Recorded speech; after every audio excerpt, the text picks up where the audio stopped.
Hello mga mare. Nakita ko nga si Sugar Daddy na nagse-cellphone. At may naisip na naman nga akong kalokohan para sa aking paghihiganti. Dahil nga kahapon ay hindi ako satisfied sa aking ginawa.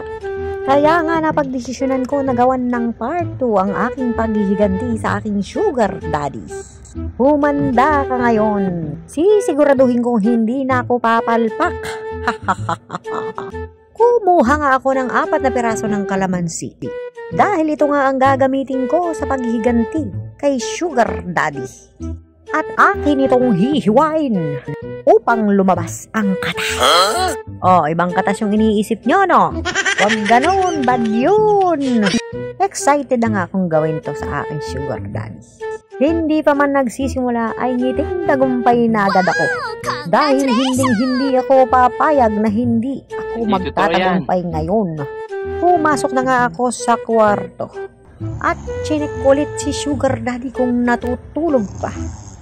Hayun nga at naghihilik pa nga. Sarap na sarap sa pagtulog. Hindi niya alam may naghihintay na sa kanyang kababalaghan na babago sa kanyang buhay. Ang lakas ng humilik ni Sugar Daddy dyan. Naiinis na nga ako at laging nakatagilid. Hindi ko tuloy magawang maayos ang aking pinaplano. Nanggigigil na ako. At ito nga ang aking unang try. Kamalas-malasan. Nakaramdam agad ang aking Sugar Daddy. Napakalakas talaga ang pakiramdam nito. Tinalikuran pa ako. At ito na nga ulit ang pangalawang subok. Hindi pa rin umitik. Hindi na ako papayag na hindi pa rin to gagana. Kung hindi kita makuha sa santong basalan, dadaanin kita sa santong paspasan. It was at this moment that he knew. No.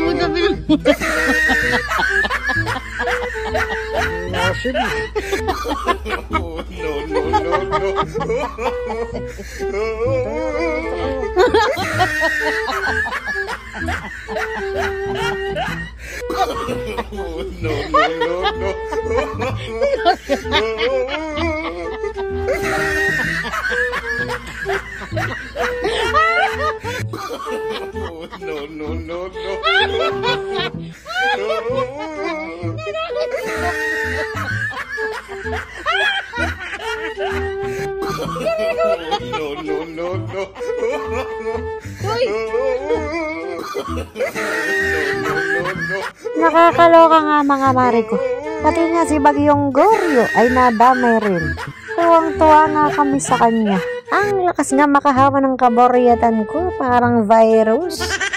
Kaya nga hindi papayag ang Sugar Daddy ko na hindi siya makakaganti. Kaya damay-damay na to. Pati nga yung walang kamaray-malay, ayan, napakain rin ng kalamansi. Hanggang dito na nga lang mga mare. Thank you for watching. Bye!